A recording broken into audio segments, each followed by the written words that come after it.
أشهد أن لا إله إلا الله وحده لا شريك له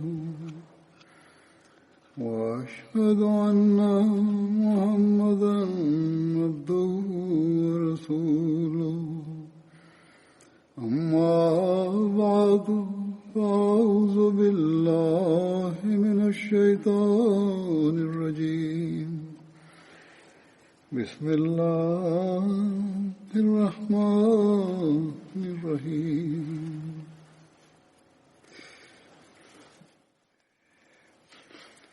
الحمد لله رب العالمين الرحمن الرحيم مالك يوم الدين إياك نعبد وإياك نستعين اهدنا الصراط المستقيم صراط الذين أنعمت عليهم غير المغضوب عليهم ولا الضالين.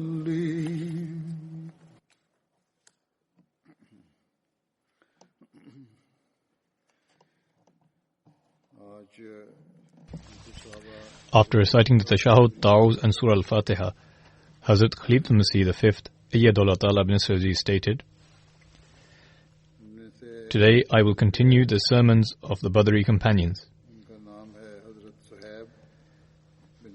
The companion who I will speak about today is Hazrat Suhaib bin Sinan, radiyallahu anhu.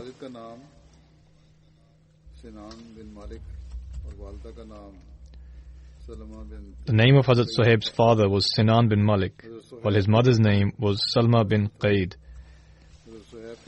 Hazrat Suhaib was from Mosul.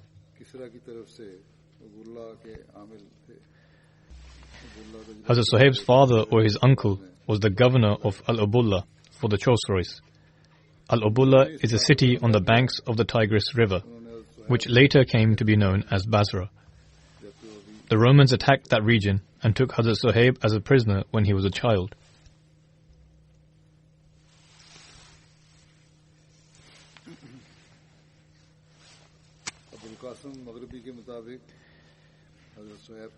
According to Abul Qasim al-Maghribi, the name of Hazrat Suhaib was Umaira, but the Romans gave him the name of Suhaib.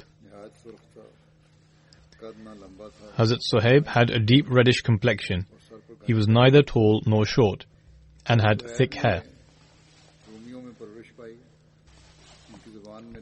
He grew up among the Romans, and had a speech impediment.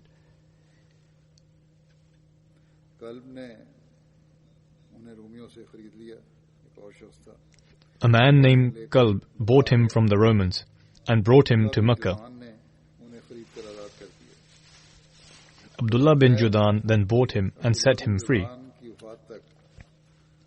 Hazrat Suhaib remained with Abdullah bin Judan in Mecca until his death, and subsequently the Holy Prophet ﷺ was divinely commissioned by God Almighty.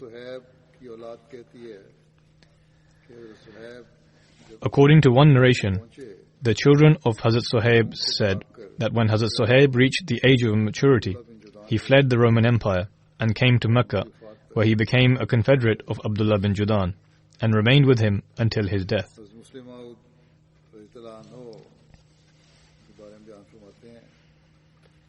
Regarding Hazrat Suhaib, Hazrat Muslim Maud radiyallahu anhu states,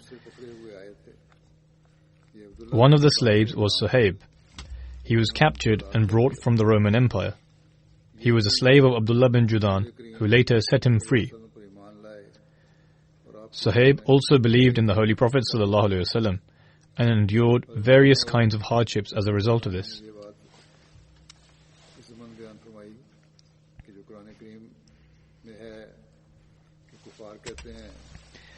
Hazrat Muslim Maud radiyallahu anhu has stated this in light of the allegation of the disbelievers, which has been mentioned in the Holy Quran, in that they would allege that the Holy Prophet ﷺ composed the Quran with the help of slaves or others.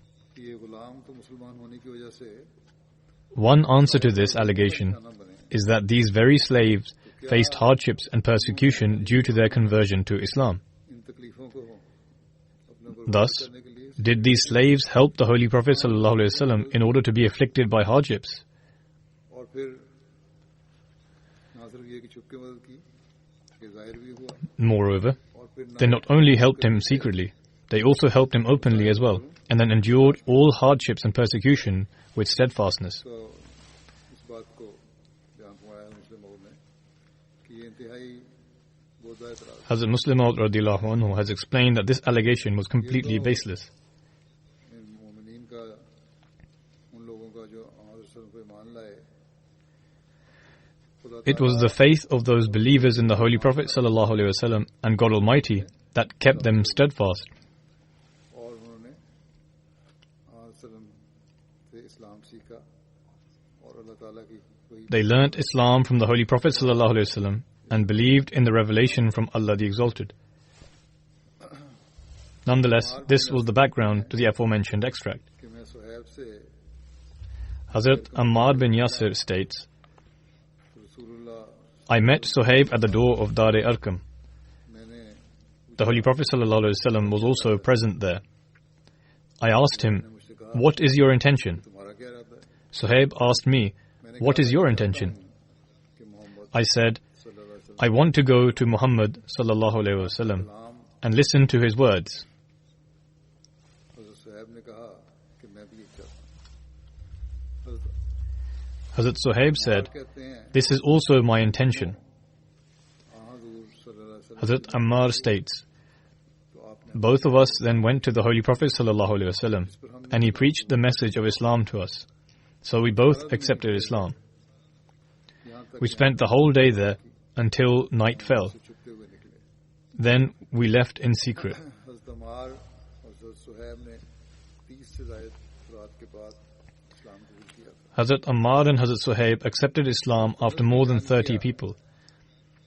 रसूलुल्लाह सल्लल्लाहु अलैहि वसल्लम ने फरमाया Hazrat Anas radiallahu anhu narrates that the Holy Prophet sallallahu alaihi wasallam said, 4 people have excelled others in accepting Islam. अरब में सब कुछ रखने वाला हूँ I have taken the lead from among the Arabs. रोम में सब कुछ रखने वाला है Suhaib has taken the lead from among those of the Roman Empire. कुछ रखने वाला है Salman has taken the lead from among the people of Persia. रखने वाला है Bilal has taken the lead from among the people of Abyssinia. Abdullah बिन मसूद ने बयान किया सबसे पहले जिन्होंने अपने इस्लाम का ऐलान फरमाया वो सात Hazrat Abdullah bin Mas'ud narrated that the first 7 individuals who professed to be Muslims were और अबू बकर the Holy Prophet sallallahu alaihi wasallam, to whom the law was revealed, और उनकी Abu Bakr, Sumaiya Ammar, his mother Sumayya, और Bilal Suhaib, और Mekdad Bilal and Miqdad. रसूलुल्लाह सल्लल्लाहु अलैहि वसल्लम को तो अल्लाह ताला ने आपके चचा अबू तालिब के जरिए महफूज रखा The Holy Prophet sallallahu alaihi wasallam was protected through his paternal uncle Abu Talib, and Allah the Almighty protected Abu Bakr through his tribe. कि रावी का ख्याल है I have already elaborated on this in my previous sermon, that this is the understanding of the narrator. Otherwise, the Holy Prophet sallallahu alaihi wasallam and Hazrat Abu Bakr radiallahu anhu were also made a target of these cruelties. बहरहाल Even though they remained somewhat protected in the beginning, बाकियों को they were later subjected to these cruelties. और लोहे की ज़रें पहनाई और उन्हें The narrator says that the others were seized by the idolaters, shackled in iron chains, and burnt in the heat of the sun.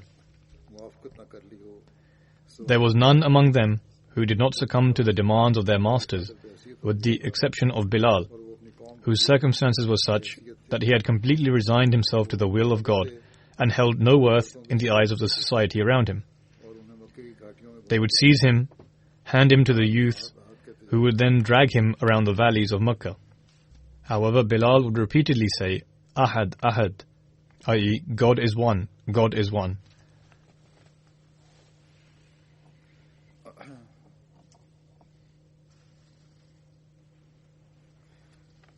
बहरहाल सबने सबने Nevertheless, as I have mentioned, all of them endured cruelties, but each one of them displayed steadfastness in their faith.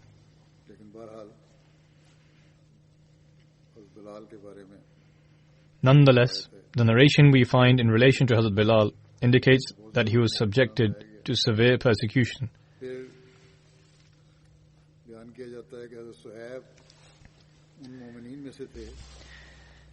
Then it is narrated that Hazrat Suhaib was among those believers who were considered to be weak and were tortured in Mecca because of his belief.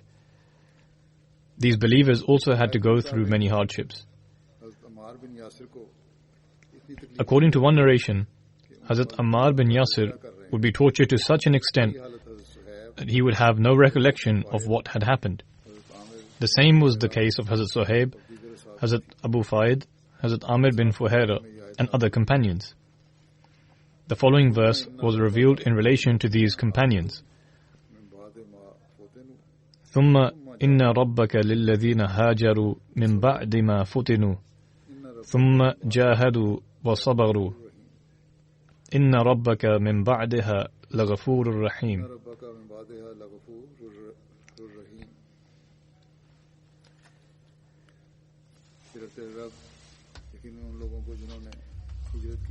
Meaning, then surely thy Lord, to those who fled their homes after they had been persecuted and then struggled hard in the cause of Allah and remained steadfast, surely after thy Lord is most forgiving, merciful. According to one narration, the last individuals to migrate to Medina were Hazrat Ali radiallahu anhu and Hazrat Suhaib bin Sinan, who migrated in the middle of Rabiul Awwal. The Holy Prophet ﷺ was staying in Quba and had not yet set off for Medina.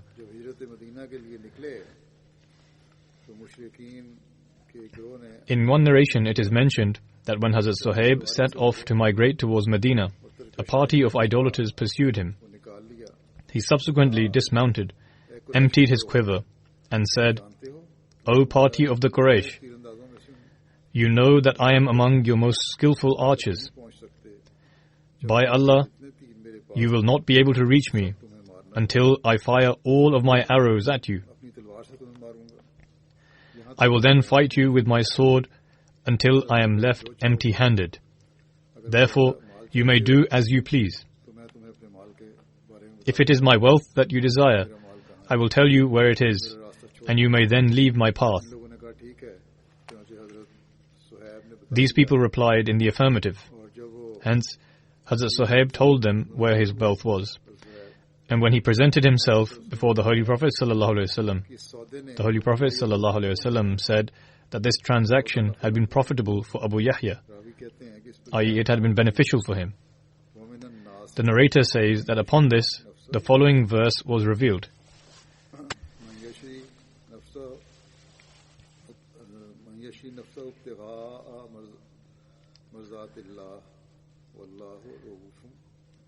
وَمِنَ النَّاسِ مَنْ يَشْرِي نَفْسَهُ ابْتِغَاءَ مَرْضَاتِ اللَّهِ وَاللَّهُ رَءُوفٌ بِالْعِبَادِ. Meaning, and of men there is he who would sell himself to seek the pleasure of Allah, and Allah is compassionate to His servants. According to one narration, Hazrat Suhaib radiallahu anhu went to the Holy Prophet ﷺ after migrating from Mecca to Medina. At the time, he was in Quba, and with him were Hazrat Abu Bakr radiallahu anhu and Hazrat Umar. At the time, they all had fresh dates in front of them, which were brought by Hazrat Kulsum bin Hidam.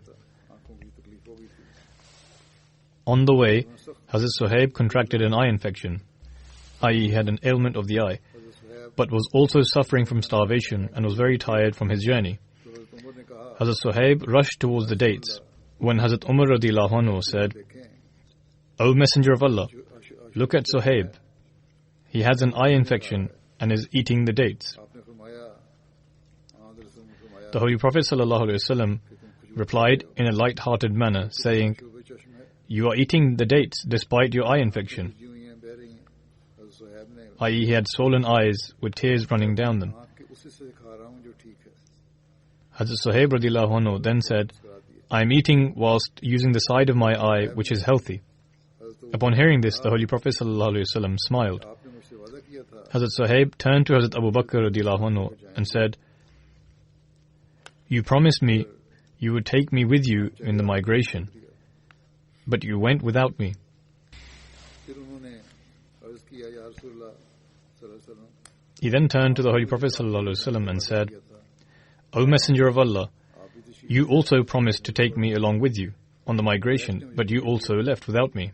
और मुझे महबूस कर दिया The Quraysh captured me और मैंने and detained me, अपने घर वालों को अपने माल के एवज so I had to buy my freedom and that of my family by giving up my wealth. आया सौदा नफा The Holy Prophet ﷺ replied, पर अल्लाह ताला This was a very beneficial trade indeed. ने मोमिन नासे Thereafter, यशरी God Almighty revealed the verse, मर्ज़ातिल्लाह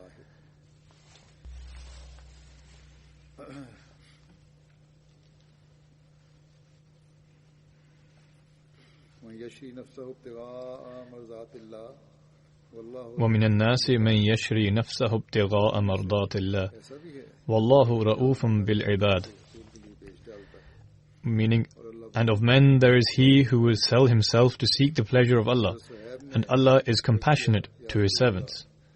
मैंने एक मुद्द करीब आधा किलो आटा Hazrat Suhaib said, O Messenger of Allah, I took with me 1 mud of flour as provisions for my journey, which I prepared at Abwa until I reached you.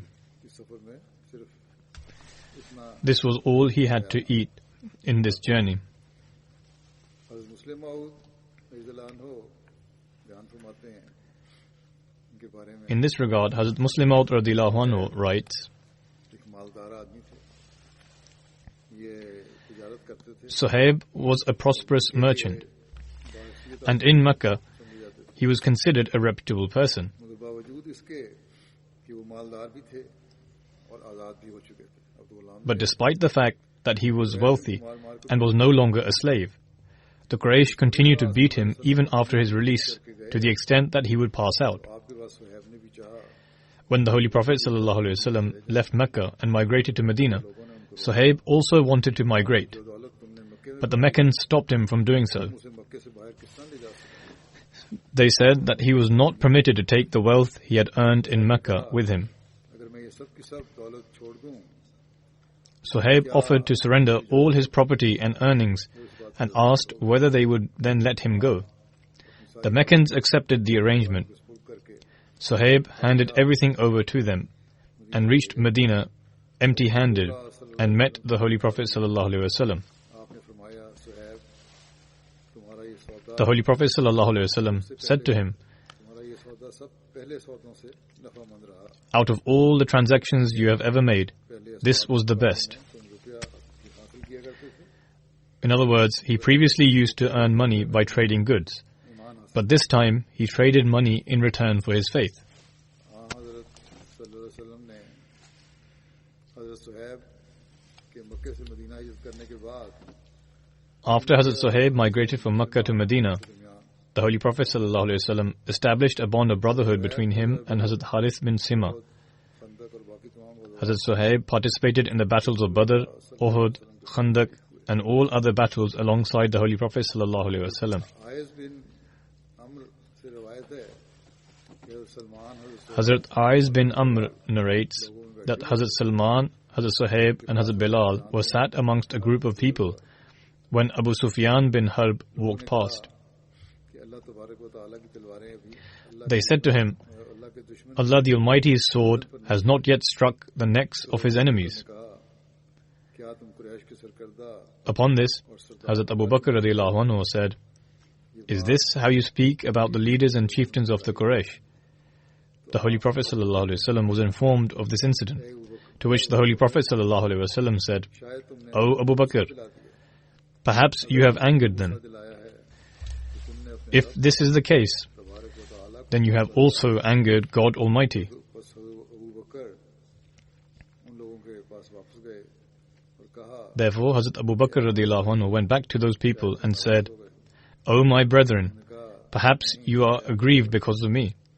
To this they replied, No, O Abu Bakr, may Allah grant you forgiveness. Suhaib बयान करते हैं जिस मार्के में Hazrat Suhaib relates जिस मार्के में रसूलुल्लाह सल्लल्लाहु अलैहि वसल्लम शरीक हुए whatever battle the Holy Prophet ﷺ was present in, I too participated. मैं उसमें मौजूद Whatever pledge of allegiance the Holy Prophet ﷺ took, I too was there. मैं उसमें शामिल Whatever expedition the Holy Prophet ﷺ sent forth, I too was part of it. सल्लल्लाहु अलैहि वसल्लम Whatever battle the Holy Prophet ﷺ departed for, I was alongside him. लोग जब I was to his right or to his left. तो मैं लोगों के आगे Whenever the people perceived a threat from in front, I would go ahead. मैं उनके पीछे होता And when they sensed danger from behind, I would go behind them. अल्लाह सल्लल्लाहु अलैहि वसल्लम को I never allowed the enemies to get through me and to reach the Holy Prophet ﷺ up until he departed from this world, यानी आप सल्लल्लाहु अलैहि वसल्लम की बात हुई i.e. until the Holy Prophet ﷺ passed away. लोगों को जमा करके निहायत लुत्फ के साथ अपने In his advanced years, दिलचस्प Hazrat Suhaib would gather people around him and mention interesting incidents of his achievements in battle. नीयत थी यानी Hazrat Suhaib was not a native speaker, i.e. his language was not as eloquent as the Arabs. ज़ैद बिन असलम अपने वालिद से रिवायत करते हैं कि मैं हज़रत उमर के Zayd bin Aslam relates from his father, यहाँ तक कि वो हज़रत I went with Hazrat Umar radiallahu anhu until he entered the garden of Hazrat Suhaib in Alia. हज़रत सुहैब ने जब हज़रत उमर को देखा तो कहा ये नास When Hazrat Suhaib saw Hazrat Umar, को लगा he said, कि अन्नास Yannas, Yannas. तो हज़रत उमर ने कहा कि Hazrat Umar radiallahu anhu thought he was saying Annas. बुला रहा है So he said, what has happened to him that he is calling people? कि वो अपने गुलाम को बुला The narrator then says, I replied saying that he was calling his servant, whose name was Yuhannas, ऐसा कह रहे हैं and he calls him in this way due to the impediment in his speech. ऐ सुहैब वहाँ पर बातें हुई Hazrat Umar radiallahu anhu then said, O Suhaib, तो हज़रत उमर ने then they began to discuss certain matters. तीन बातों के अलावा मैं तुम में से कोई ऐब नहीं I see only 3 shortcomings in you. अगर वो If they were not present in you, तो मैं तुम पर किसी को I would not give any person superiority over you. कि तुम अपने आप को अरब की तरफ मंसूब करते हो I see that you associate yourself with the Arabs, whereas your language is foreign. Abu Yahya बताते हो जो एक You say that your appellation is Abu Yahya, तुम which is the name of a prophet, खर्च करते हो and you waste your money when spending. हज़रत सुहैब ने जवाब में कहा जहाँ तक मेरे माल फजूल खर्च करने का ताल्लुक Hazrat Suhaib radiallahu anhu answered, नहीं खर्च करता हूँ जहाँ खर्च As for what you say about me wasting money, the truth is that I spend only where it is required, and not unnecessarily. सल्लल्लाहु अलैहि वसल्लम ने Regarding my appellation, it was the Holy Prophet ﷺ who gave me the title of Abu Yahya. और जहाँ तक Therefore, I shall never renounce it. अरब की तरफ मंसूब होने का ताल्लुक है As for my affiliation with the Arabs, रोमियों ने मुझे कम से the कम Romans बना लिया था had enslaved me when I was young, ज़ुबान सीख ली so that is why I learnt their language. नमीर बिन But I belong to the tribe of Namir bin Qasid.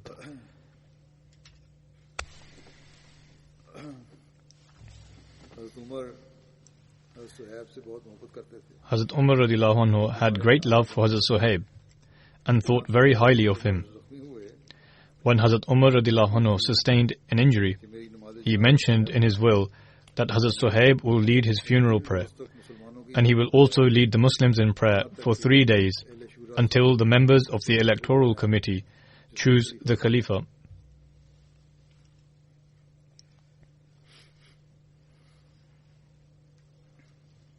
हज़रत सुहैब की वफ़ात माह Shawwal 38 Hazrat Suhaib passed away in the month of Shawwal, 38 Hijri. में वफ़ात हुई But according to some, he passed away in 39 Hijri.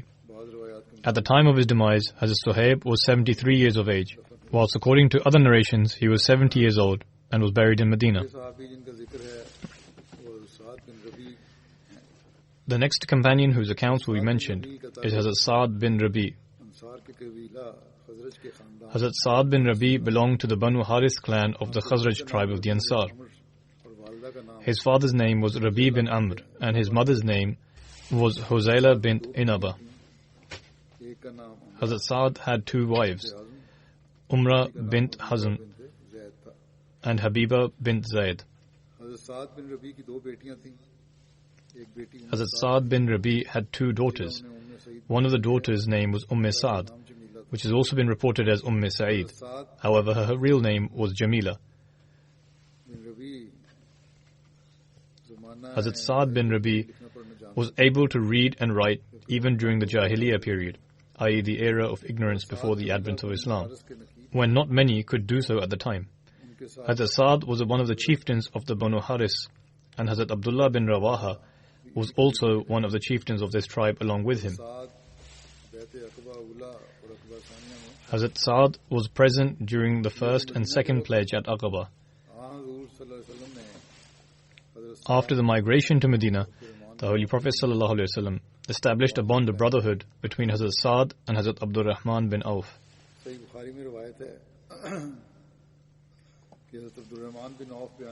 In the narration of Sahih Bukhari, in which Hazrat Abdul Rahman bin Auf relates that when he arrived in Medina, the Holy Prophet ﷺ established a bond of brotherhood between him and Saad bin Rabi. Upon this, Saad bin Rabi stated, "I am the wealthiest among the Ansar. Therefore, I shall give you half of my wealth, and whichever of my two wives you like, I will separate from her for you. Once her iddat has passed, you can marry her." Hazrat Abdul Rahman bin Auf replied to Hazrat Saad bin Rabi that he did not require anything. All he needed to know from him was whether there was a marketplace where people could trade. Hazrat Saad informed him that there was a marketplace in Banu Qainqa. Subsequently, early next morning, Hazrat Abdul Rahman went there and purchased cheese and clarified butter. Similarly, he went to the marketplace every morning. Not long had passed that once Hazrat Abdul Rahman came before the Holy Prophet ﷺ and had a mark of saffron on him.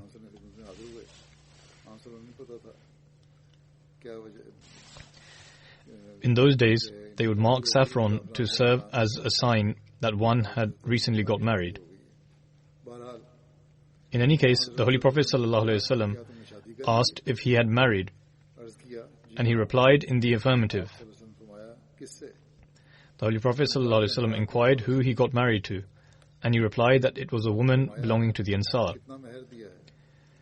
The Holy Prophet ﷺ then asked how much dowry he gave, and he stated that he gave gold the size of a nugget, or he said a nugget of gold. Upon this, the Holy Prophet ﷺ stated he should hold a walima, even if it be for a single sheep. In other words, he was told to arrange for a walima according to his means.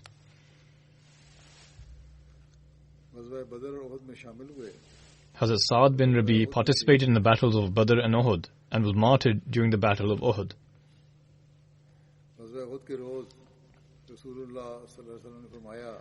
On the day of Uhud, the Holy Prophet ﷺ stated, "Who will bring me the news of Saad bin Rabi?" "I will," someone submitted. And so this individual went forth and began searching for him among those who had been slain.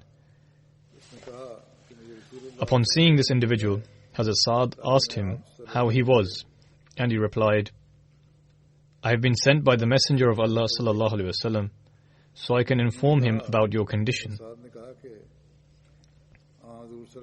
Hazrat Saad stated, "Convey my salam, i.e. my greetings to the Holy Prophet ﷺ, and inform the Holy Prophet that I have received 12 spear wounds, and those who engaged in battle with me have been condemned to the hellfire."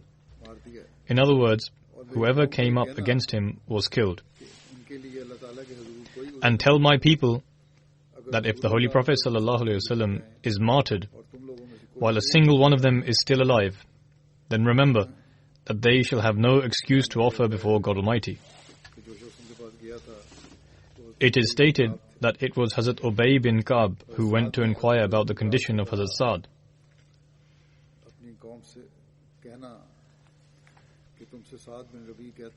According to another narration, it states that Hazrat Saad told Hazrat Ubay bin Ka'b, "Let my people know that Saad bin Rabi says they ought to fear Allah the Almighty and the pledge they took at the hands of the Messenger of Allah sallallahu alaihi wasallam on the night of Aqaba. By God, they shall have no excuse before God if the eyes of even one of them still flickers, i.e., if any one of them was still alive, and the enemy was to reach the Holy Prophet sallallahu alaihi wasallam.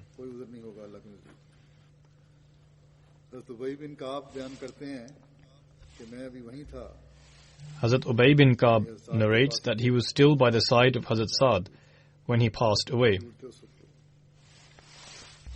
His body was covered in wounds, and when he returned and presented himself before the Holy Prophet ﷺ and informed him of the conversation he had and the condition he was in,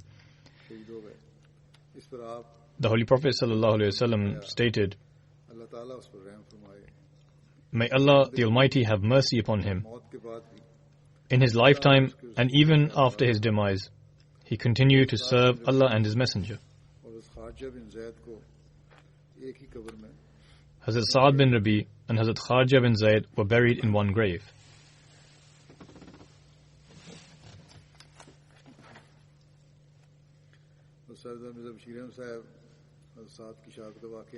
Hazrat Sahibzada Mirza Bashir Ahmed Sahib radiyallahu anhu mentions the account of Hazrat Sa'd's martyrdom in the following manner.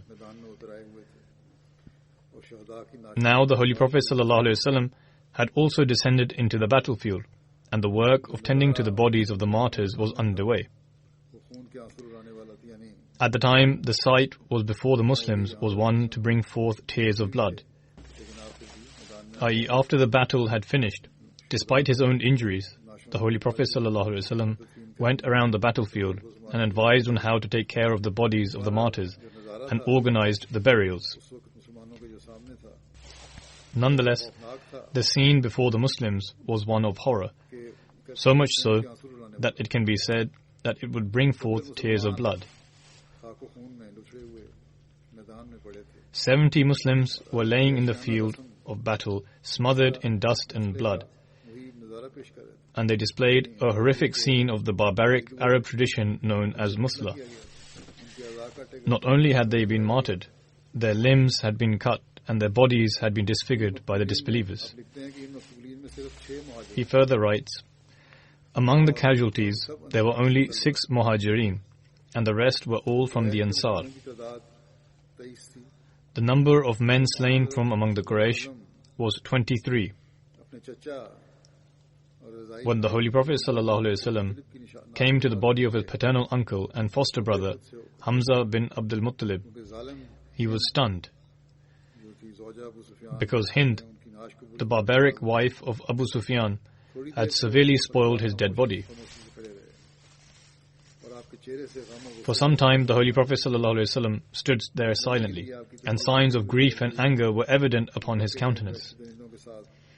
For a moment's time, the Holy Prophet ﷺ even thought to himself that until these bloodthirsty beasts of Makkah were not given a taste of their own medicine, perhaps they would never come to their senses. But then the Holy Prophet ﷺ refrained from this idea and exhibited patience.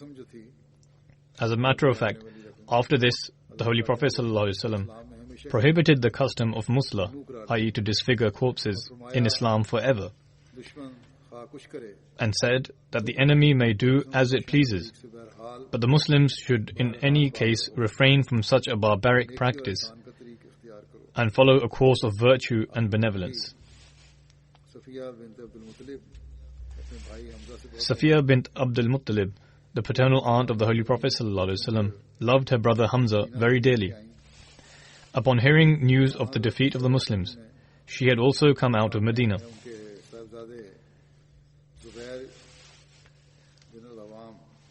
The Holy Prophet ﷺ instructed her son, Zubair bin al-Awwam, not to show his mother the body of his maternal uncle.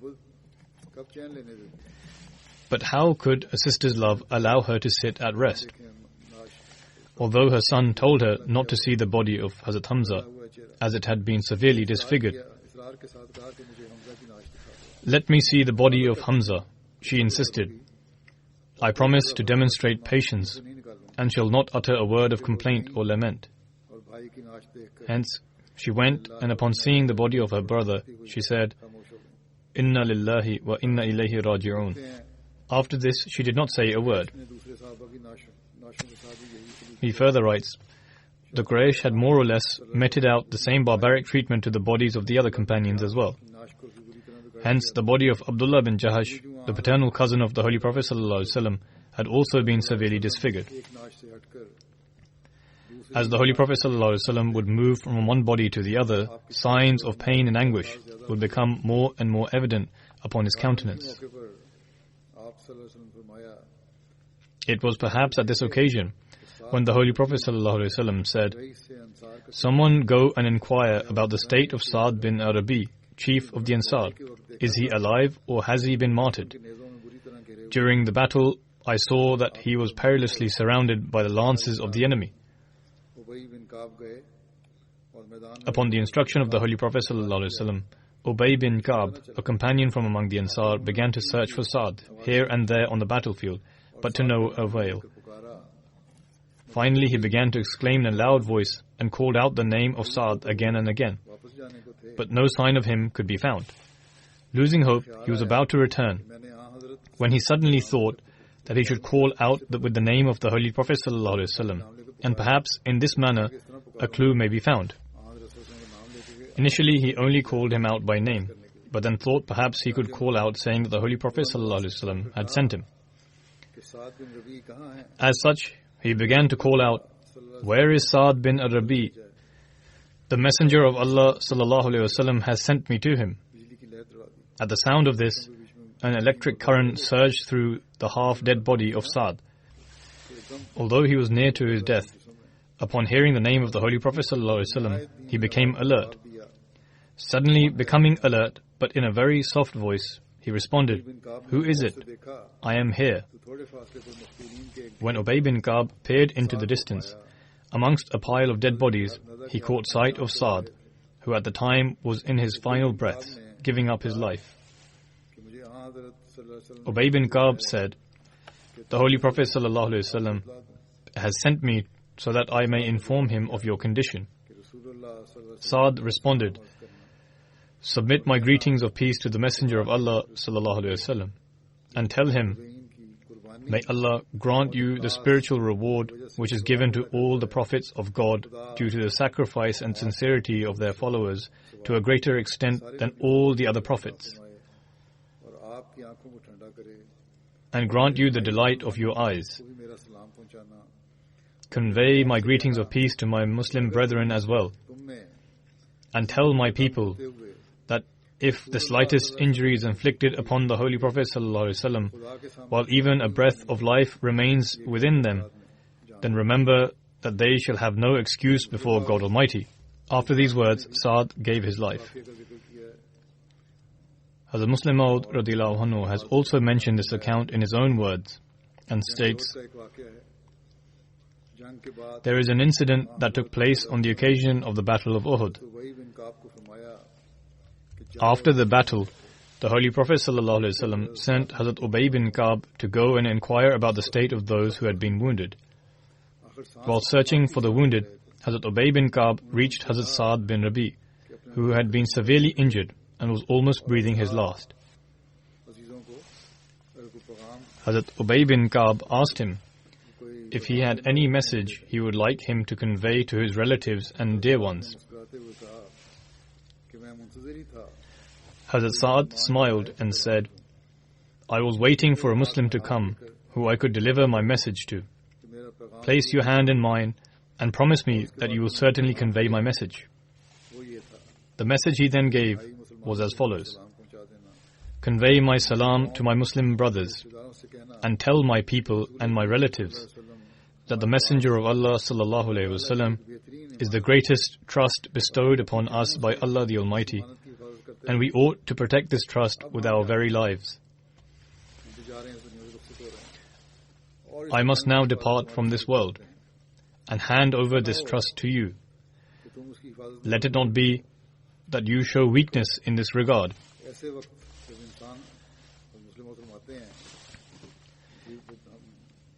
After narrating this account, Hazrat Muslim Maud radhiyallahu anhu stated, जब इंसान समझता है Ponder, कि मैं मर रहा at हूं, such a time when one feels as if they are about to die, one entertains all kinds of thoughts in their heart. क्या हाल होगा. He thinks about the circumstances his wife would have to face, or who will tend to the needs of his children, etc. However, this companion did not convey any such message of this kind, and simply said that he is departing this world, whilst he was striving to protect the Holy Prophet ﷺ, and they ought to do the same and follow after him. उन लोगों के अंदर To protect the Holy Prophet ﷺ was the greatest task. उन लोगों के अंदर यही ईमान की कुव्वत थी. Hazrat Muslim Maud radhiyallahu anhu continues, हवाला कर दिया.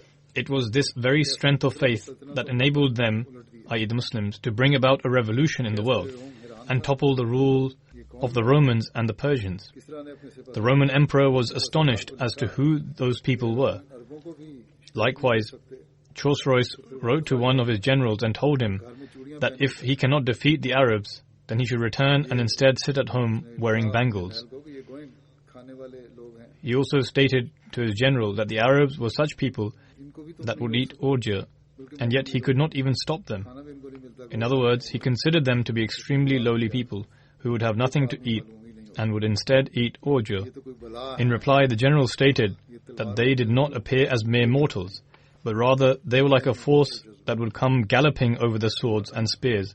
Such was their passion and vigor, and therefore, how could they defeat them? हज़रत साद बिन रबी की साहबजादी On one occasion, Saad, the daughter of Hazrat Saad bin Rabi, came to see Hazrat Abu Bakr radhiyallahu anhu, अपना कपड़ा who laid down one of his own cloths for her to sit. उन्होंने पूछा ये कौन है. Hazrat Umar radhiyallahu anhu asked Hazrat Abu Bakr, who was she? उस शख्स की बेटी है Hazrat Abu Bakr replied, जो मुझसे और तुमसे she is the daughter of the one who was better than you and I.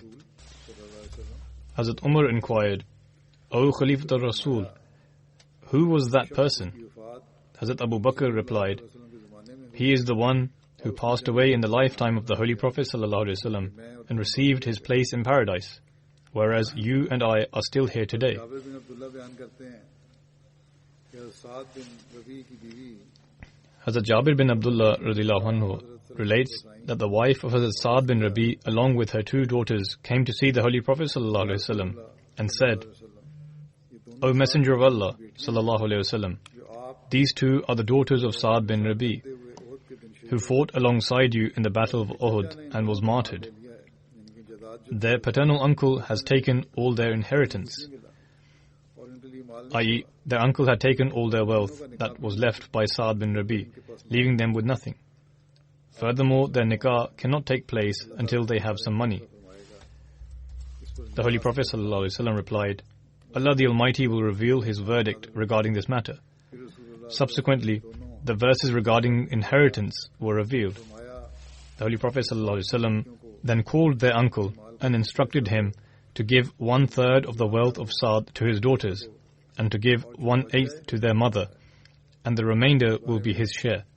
वाक़े का जिक्र करते हुए कुछ तफसीलात नज़र शीर साहब ने इस तरह लिखी है. Whilst making reference to this incident, Hazrat Mirza Bashir Ahmad Sahib has shed light on this in Sir Khatam an-Nabiyyin. बड़े माल अच्छे खाते पीते हैं. Saad was an affluent man and possessed a distinct status within his tribe. कोई मेरी ना औलाद में से सिर्फ दो लड़के He did not have any male offspring, बीवी थी. only 2 daughters and a wife.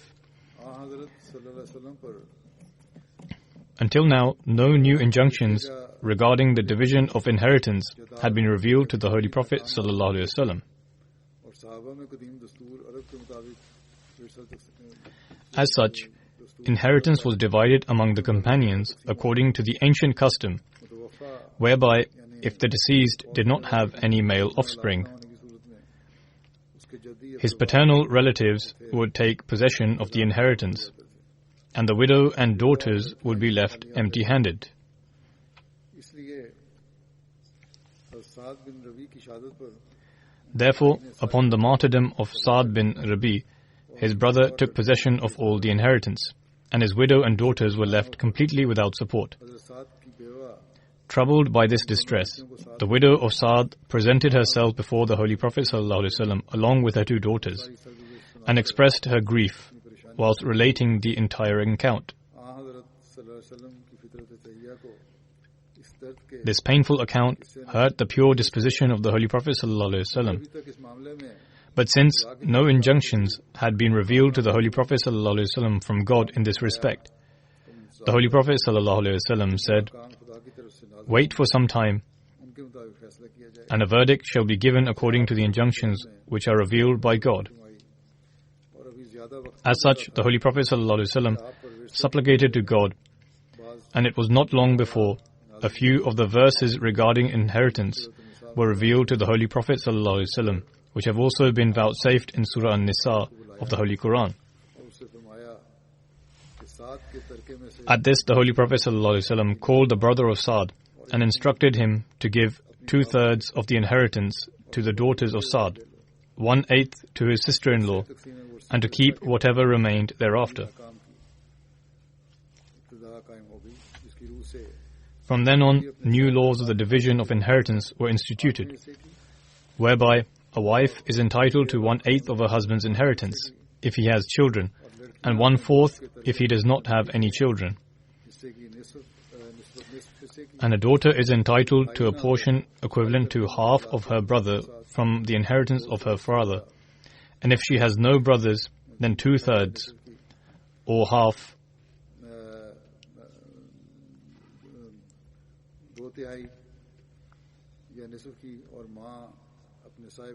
Depending on the circumstances. And a mother is entitled to a 6th portion of the inheritance of her son if he has children, and a 1/3 if her son does not have any children. Similarly, the portions of other heirs were also fixed, and in this way, the natural right of a woman, which had been snatched from her, was returned.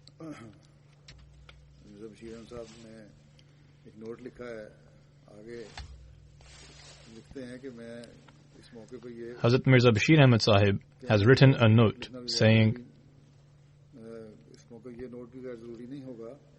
"At this occasion, it would not be irrelevant to note that from among the salient features of the teachings of the Holy Prophet ﷺ, one distinction is that he fully safeguarded all the rightful and legitimate rights of women. As a matter of fact, the truth is that before and after the Holy Prophet ﷺ, there has been no individual in the history of the world who safeguarded the rights of women as he did. In matters of inheritance, marriage, spousal relations, divorce, in the right of owning personal estate, in the right of using one's personal estate, in the rights of education, in the rights of child custody and upbringing, in the right of participating in national and domestic affairs, in the matter of individual freedom, in religious rights and obligations, in every religious and worldly field where a woman can possibly tread, the Holy Prophet ﷺ has accepted all her legitimate rights and has proclaimed that the protection of her rights is a sacred trust and duty vouchsafed to his community. It is for this very reason that women of Arabia considered the advent of the Holy Prophet ﷺ to be a message of salvation." He further writes, "I am compelled to digress from my subject matter,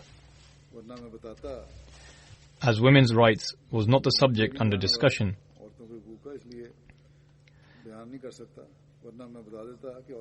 Otherwise, I would have elaborated that the teachings of the Holy Prophet ﷺ with respect to women truly stands upon such a lofty pedestal that no religion and no civilization has been able to reach it.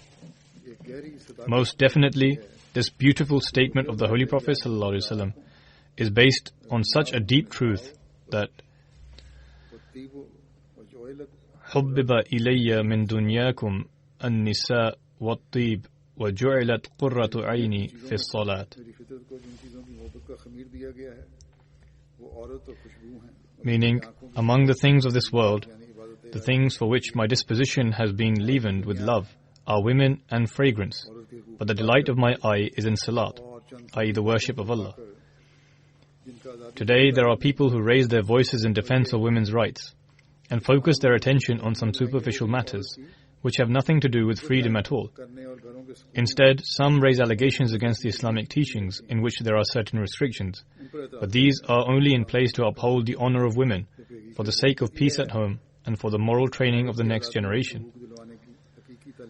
In actuality, the teachings of Islam are such that it grants women freedom and safeguards their rights. May Allah enable the world to understand this reality and be safeguarded from all evil and immorality.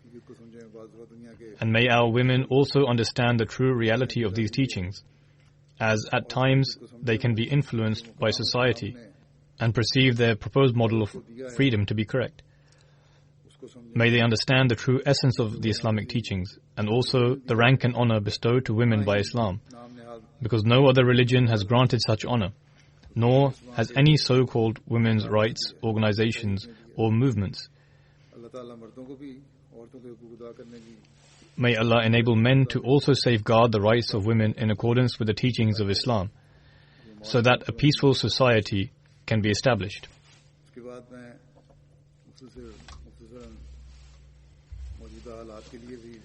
After this, I would like to briefly speak about the present situation and also urge everyone to pray.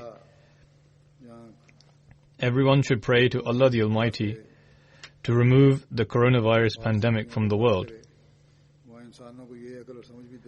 but also for people to be granted wisdom and foresight so they can realize that the only chance of future prosperity is for them to submit to the one God and to fulfill the rights of others. It is through sacrifices that one can truly eradicate the evils and disorder.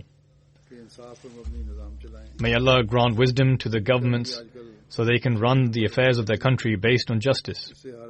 These days, there is unrest and disorder in USA.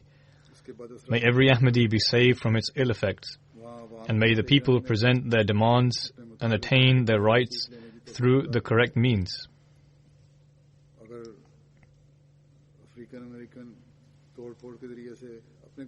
If African Americans are causing damage and disorder in their homeland, then they will only be causing harm to themselves. Many African leaders have also said the same, that they should not cause damage and destruction to their own country. Indeed, they should strive to get their rights, but should do so in the correct manner and remaining within the parameters of the law. They can protest, but causing damage to their own properties will be of no benefit. Instead, it is detrimental to their own cause. Therefore, those who are carrying out the protest should ponder over this.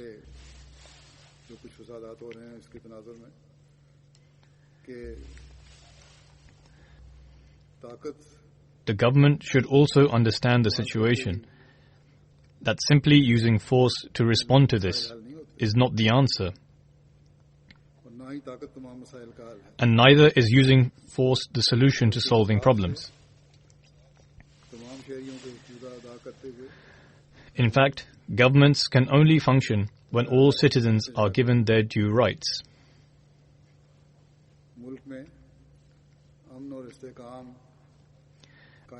It is only through this that peace and prosperity can prevail, and not without this. Irrespective of how powerful a government may be, if there is unrest among the people, the government cannot remain established.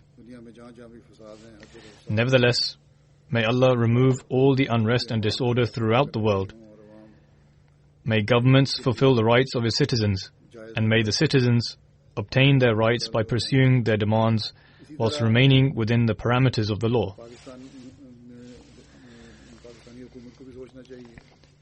Similarly, the government of Pakistan should also reflect upon this and not increase persecution and injustices against Ahmadis simply due to fear of the mullahs. Rather, they ought to run their government by upholding justice and learn the lessons from the past.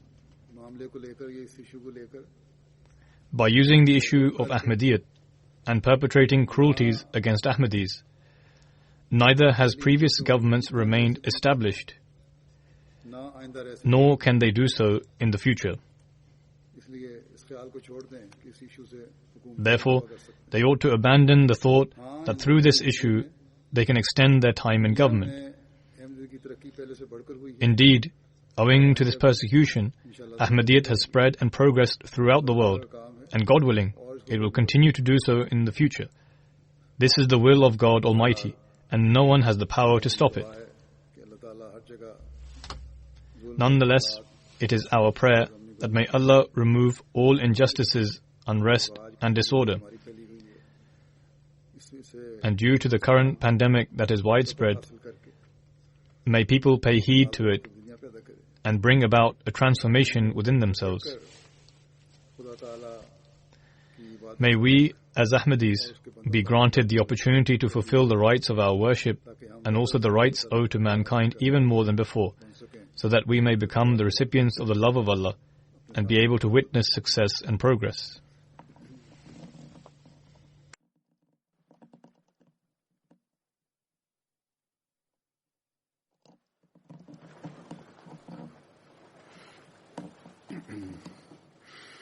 Alhamdulillah,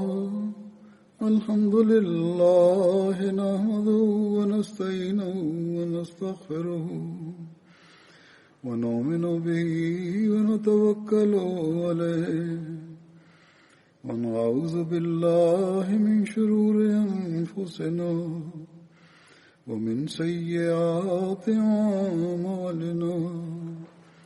من يهده الله فلا مضل له ومن يضلل فلا هادي له ونشهد أن لا إله إلا الله ونشهد أن محمدا عبده ورسوله عباد الله رحمكم الله إن الله يأمر بالعدل والإحسان وإيتاء ذي القربى وينهى عن الفحشاء والمنكر والبغي يعظكم لعلكم تذكرون اذكروا الله يذكركم وادعوه يستجب لكم ولذكر الله أكبر.